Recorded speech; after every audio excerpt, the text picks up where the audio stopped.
اعوذ باللہ من الشیطان الرجیم بسم اللہ الرحمن الرحیم ونحمدہ ونصلی علی رسولہ الکریم اما بعد وَلِلَّهِ عَلَى النَّاسِ حِجُّ الْبَيْتِ مَنِ اسْتَطَاعَ إِلَيْهِ سَبِيلًا وَمَنْ كَفَرَ فَإِنَّ اللَّهَ غَنِيٌّ عَنِ الْعَالَمِينَ۔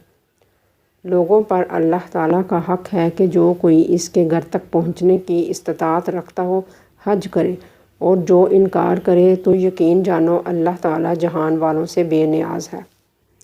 حج اسلام کا 5واں بنیادی رکن ہے۔ حج کے معنی زیارت اور ارادہ کرنا ہے۔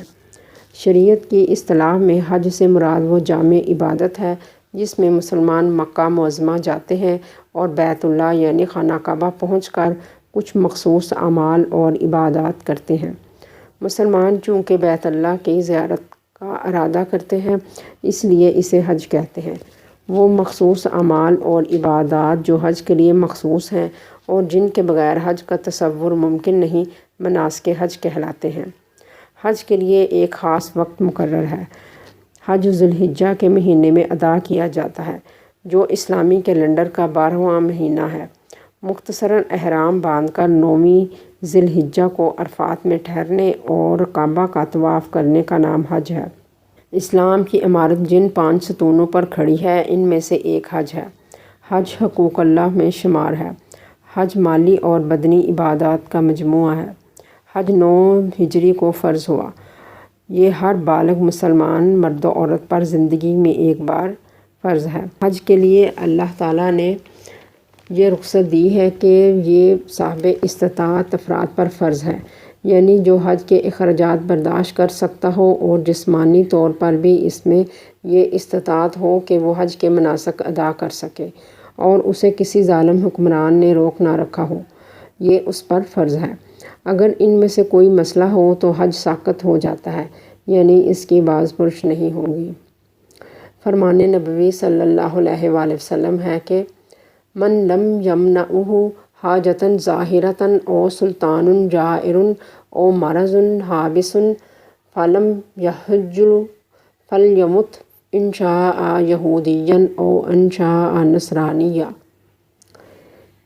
جسے کسی واقعی ضرورت یا ظالم حکمران نے یا کسی بیماری نے مجبور نہ کر رکھا ہو، پھر وہ حج نہ کرے تو وہ چاہے یہودی ہو کر مرے یا چاہے نصرانی ہو کر۔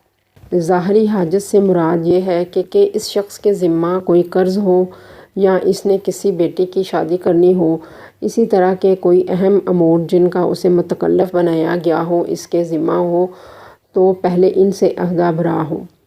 بعض اوقات مسلمانوں پر کوئی غیر مسلم شخص حکمران مقرر ہو جاتا ہے یا کسی غیر مسلم ملک کا شہری ہوتا ہے اور اسے حج پر جانے کی اجازت نہیں ہوتی، اس صورت میں بھی حج ساقط ہو جاتا ہے۔ تیسری شرط اس حدیث میں یہ بیان کی گئی ہے کہ اگر کوئی شخص شدید بیمار ہو اور حج کے مناسک ادا کرنے کی اس میں سکت نہ ہو تو بھی اسے اللہ تعالیٰ معاف فرما دیتے ہیں۔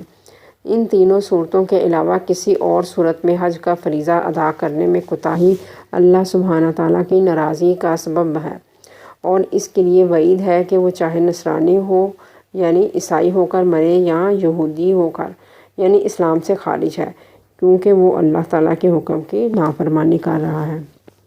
اگر کسی شخص کو ان میں سے کوئی مجبوری ہو تو وہ حج بدل کر سکتا ہے۔ حج بدل کا مطلب ہے کہ کسی شخص کو رقم دے دی جائے اور وہ اس کی جگہ پر حج ادا کرے، یا رقم نہ بھی دی ہو تو بھی اس شخص کی طرف سے وہ حج کر دے، جیسے اولاد اپنے والدین کی طرف سے حج بدل کر سکتی ہے۔ حج کے موقع پر مسلمانوں کا بہت بڑا اجتماع ہوتا ہے، اس لیے ہر حاجی کو تحمل کا مظاہرہ کرنا چاہیے۔